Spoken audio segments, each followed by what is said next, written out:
Bonjour à toutes et à tous, ravi de vous retrouver sur Le Média pour Le Récap, votre rendez-vous quotidien d'actualité. Du lundi au jeudi, on revient sur un sujet sans filtre et sans langue de bois. Le Récap, c'est l'une des 4 nouvelles quotidiennes qui viennent d'arriver sur notre antenne et que j'ai le plaisir de vous présenter. N'oubliez pas de vous abonner à nos 2 chaînes YouTube, Le Média TV et Le Média 24/7 pour être sûr de ne rien rater. Le Récap, épisode 8, c'est parti. L'idylle était pourtant belle et sans nuages entre Macron et les médias du groupe Bolloré. C'est la dernière une du journal du dimanche qui a déclenché les foudres du président. Un portrait pleine page accompagné de ces mots « Guerre en Ukraine, la surenchère de la peur ». Dans l'article consacré, le JDD affirme que l'Élysée assumait de vouloir faire peur aux Français avec l'allocution de la semaine dernière. On y lit que le président exagère la menace russe et agite les peurs pour donner le change. Ni une ni deux, il a sommé les communicants de l'Élysée de s'armer de leur clavier pour riposter. Sur X, ils ont démenti toute utilisation du terme « faire peur », précisant qu'il ne s'agit ni de son expression, ni de son intention. Il ne veut donc pas faire peur, Emmanuel Macron, mais il a bien du mal à s'en empêcher parce qu'il ajoute juste après « En cette période grave où face à la menace russe, la quasi-totalité des chefs d'État et de gouvernement européens prend des mesures inédites pour assurer leur défense, blablabla, le moment exige lucidité, patriotisme et sens de l'unité nationale. » Alors ok, ça fait quand même un peu peur, dit comme ça, mais ce que Macron il aimerait vraiment, c'est que vous vous disiez que vous n'avez pas peur tant que c'est lui le chef de guerre. Depuis des années, le JDD accompagne la communication gouvernementale. Petites confidences, entretiens exclusifs, accès aux coulisses. Les portes de la République leur sont grandes ouvertes. Et vraiment, ça l'ennuie quand son allié médiatique le lâche. Le changement de ton a été acté par le rachat du titre par Vincent Bolloré en 2023.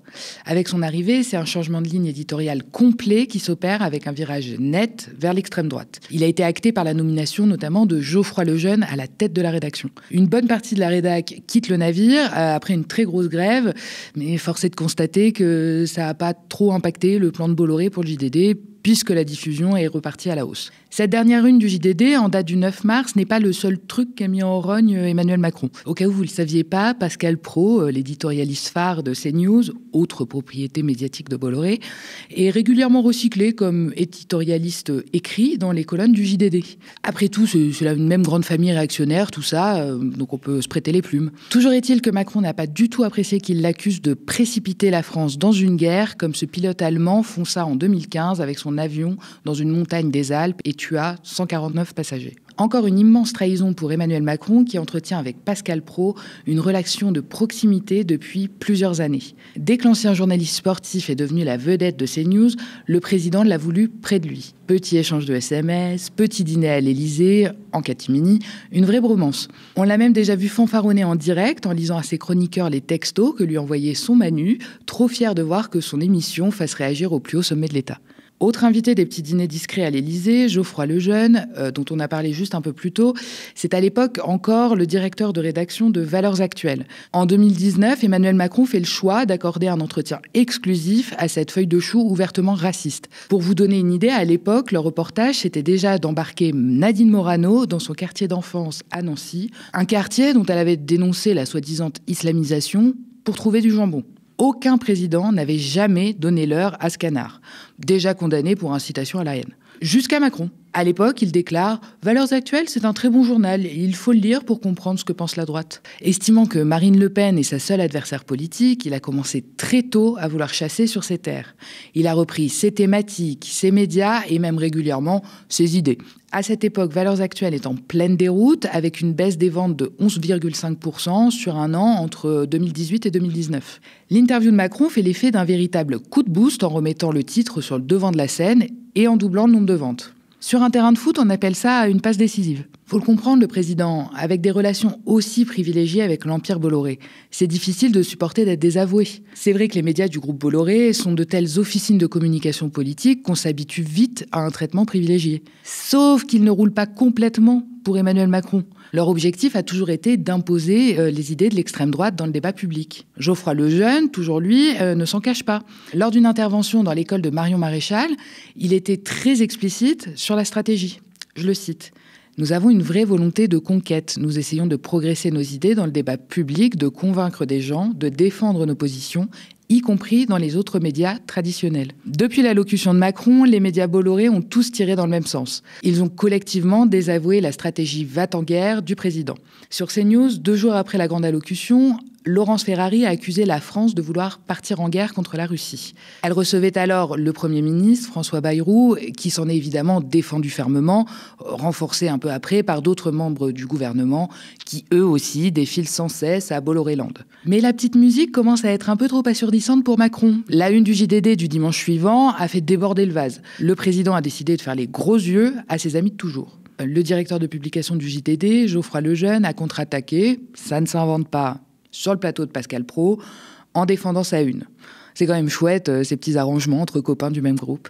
Tous deux ont fait ce qu'ils savent faire de mieux, matraquer leurs théories et leur vision du monde dès qu'ils en ont l'occasion. Et il y a quand même fort à parier que ça ait un peu plus d'impact qu'un tweet sur le compte de l'Élysée. Ce que connaît Emmanuel Macron avec Bolloré, c'est ce que vit déjà M6 avec Hanouna. Le groupe a proposé l'asile politique à Cyril Hanouna et son équipe suite à la fermeture de C8. Avant l'annonce officielle, les rumeurs de son arrivée avaient déjà déclenché des réactions plutôt négatives chez certains animateurs phares du groupe, comme Karine Le Marchand par exemple. Lors de la grande annonce officielle de son arrivée, mise en scène par Hanouna lui-même le soir de la fermeture de C8, les réactions ont été mitigées, malgré l'assurance des dirigeants du groupe de mettre en place des garde-fous pour encadrer ces émissions, qu'ils veulent de divertissement et non de politique. La Société des journalistes de M6 et RTL s'est fendue d'un communiqué retraçant le pédigré de la nouvelle recrue, listant les nombreux dérapages graves et répétés de l'animateur chouchou de Bolloré. Il termine en rappelant que les valeurs du groupe et de ses travailleurs n'ont rien à voir avec celles véhiculées par Hanouna dans sa précédente émission. Ambiance. Le retour de Cyril Hanouna sur les fréquences de la TNT, cette fois sur W9 donc, est prévu pour la rentrée prochaine. En attendant, il s'épanche sur Internet, sur les box et sur la plateforme MyCanal de son patron préféré, Vincent Bolloré. Vincent Bolloré n'est pas mon patron. Vincent Bolloré, et je le redis ce soir, c'est un ami de 20 ans. Un ami de 20 ans, un ami qui m'a toujours soutenu, qui était le seul à m'appeler quand j'avais 200 € par mois.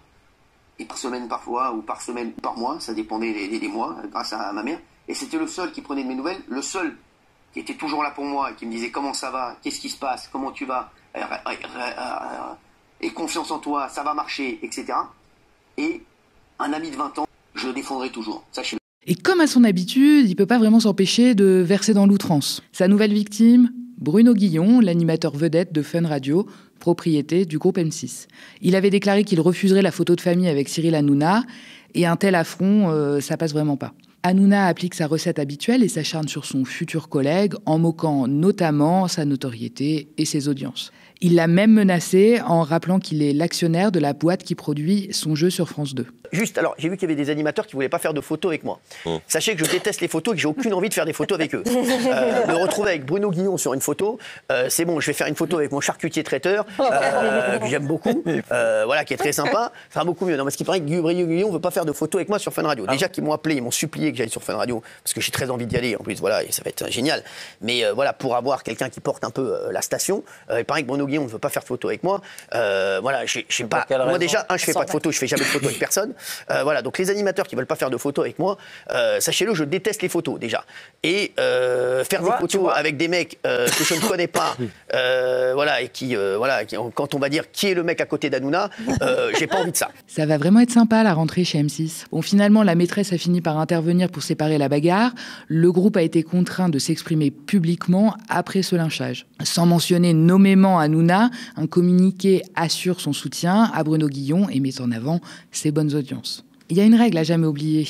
L'extrême droite, elle avance toujours de la même façon. D'abord, elle s'infiltre, ensuite elle s'impose, et quand on veut enfin lui résister, c'est souvent trop tard. Depuis le mardi 11 mars, les blocages et manifestations étudiantes s'enchaînent partout en France pour protester contre l'austérité dans l'enseignement supérieur. Les enseignants et étudiants protestent notamment contre les faibles moyens pour l'université qui mettent à mal leur avenir et celui de la recherche. À Paris, une manifestation se tenait aujourd'hui à 14h30 au départ de la place de la Sorbonne. Nos journalistes Lisa Lapp et André Manivit ont suivi le cortège.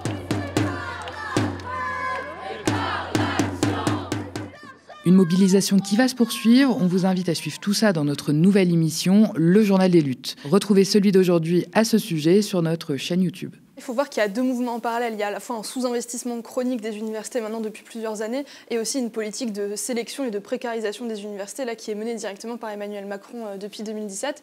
Ce qui fait que déjà cette année, on avait 4 universités sur 5 qui étaient en déficit.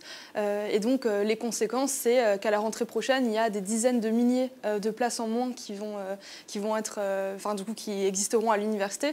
Donc concrètement, ça signifie qu'il y a des lycéens déjà qui aujourd'hui avaient beaucoup de mal à trouver une licence dans la ville de leur choix, dans la filière de leur choix, qui ne pourront pas du coup faire d'études supérieures. Et de la même façon, il y a également beaucoup d'étudiants et étudiantes de licence qui ne vont pas pouvoir avoir le master de leur choix parce qu'en fait, il n'y a plus de place. C'est-à-dire qu'il y a des filières entières même qui risquent de fermer.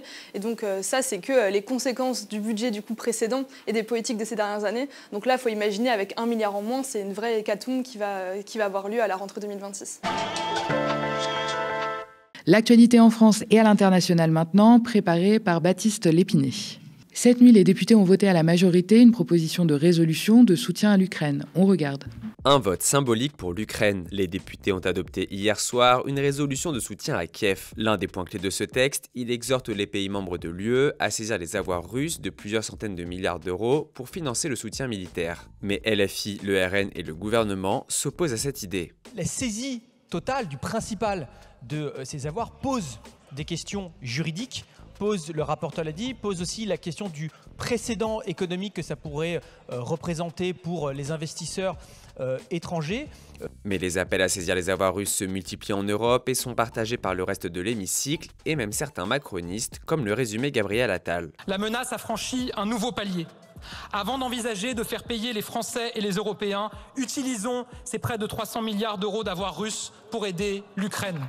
Et pour François Hollande, il faut même aller encore plus loin. Il est assez logique, au nom des réparations, que ces avoirs soient non seulement confisqués, gelés, que ces produits de placement puissent servir aujourd'hui à l'effort de guerre pour l'Ukraine, mais que ensuite ça puisse être au bénéfice des Ukrainiens. Aujourd'hui, l'armée russe affirme avoir repris la ville de Soutcha, en Ukraine. En France toujours, les financements de la défense menacent une nouvelle fois nos droits sociaux. Le conclave sur les retraites, victime de l'effort de guerre. Avec une loi de programmation militaire qui prévoit d'augmenter le budget des armées, l'exécutif veut prendre l'argent dans la protection sociale. Les propositions sont multiples, augmenter d'1 heure le temps de travail hebdomadaire ou même reporter encore l'âge de départ à la retraite, comme le souhaite le patron du MEDEF. Le Danemark a décidé de reporter à 70 ans l'âge légal de départ en retraite pour que l'économie finalement sache financer un effort de guerre. Une déclaration d'ailleurs trompeuse puisque cette décision est prévue au Danemark depuis 2006, mais ceci n'a pas empêché les macronistes de pilonner le conclave retraite. Je pense que prétendre et laisser penser aux Français notamment qu'on pourrait revenir sur l'âge légal de départ et donc revenir à 62 ans, certains disent même 60 ans, c'est un mensonge éhonté qui est fait aux Français et c'est encore une fois complètement irresponsable au regard de la situation. À gauche, les syndicats alertent sur les dangers de ce discours. Si on baisse nos systèmes sociaux, si on asphyxie nos services publics pour financer des munitions, eh bien ça veut dire davantage d'inégalités au plan national, on déstabilise nos sociétés et on déroule le tapis rouge à l'extrême droite. Remettre en cause ce conclave, c'est aussi pour le gouvernement refaire planer une menace de motion de censure soutenue par le PS. On termine ce récap par l'actualité internationale. La République démocratique du Congo et le mouvement du 23 mars entament des négociations. Vers des négociations en RDC. Le médiateur du conflit, l'Angola, a annoncé qu'une rencontre entre les délégations de Kinshasa et de la rébellion du M23 était planifiée le 18 mars à Luanda. Jusqu'à présent, le président congolais Félix Tshisekedi avait refusé les précédents pourparlers avec le M23, allié à ses yeux du Rwanda. Je ne veux pas discuter avec des pantins. Les pantins ne vont jamais parler de leurs problèmes. Les pantins, quand ils sont en face de vous, ils vont répéter le message de leur maître. Alors tant qu'à faire, je préfère parler avec leur maître. Après la prise de Goma en janvier, le M23 s'est emparé en février de Bukavu, la deuxième ville de l'Est du Congo, région riche en minerais. Plus de 7000 personnes ont trouvé la mort dans l'offensive menée depuis le début de l'année par le M23 selon Kinshasa, des chiffres qu'aucune agence de presse ou institution n'ont pu confirmer. Merci à toutes et à tous d'avoir regardé cette nouvelle édition du Récap. N'hésitez pas à nous laisser vos impressions en commentaire si vous nous regardez sur YouTube ou via email si vous nous regardez à la télé. Continuez à nous soutenir et abonnez-vous à partir de 5 € par mois ou devenez même sociétaire de notre coopérative. Rejoignez-nous dès maintenant sur soutenez.lemediatv.fr. Abonnez-vous aussi à nos 2 chaînes YouTube, Le Média TV et Le Média 24/7, pour ne rien rater de nos nouveaux programmes. Très bonne soirée sur Le Média.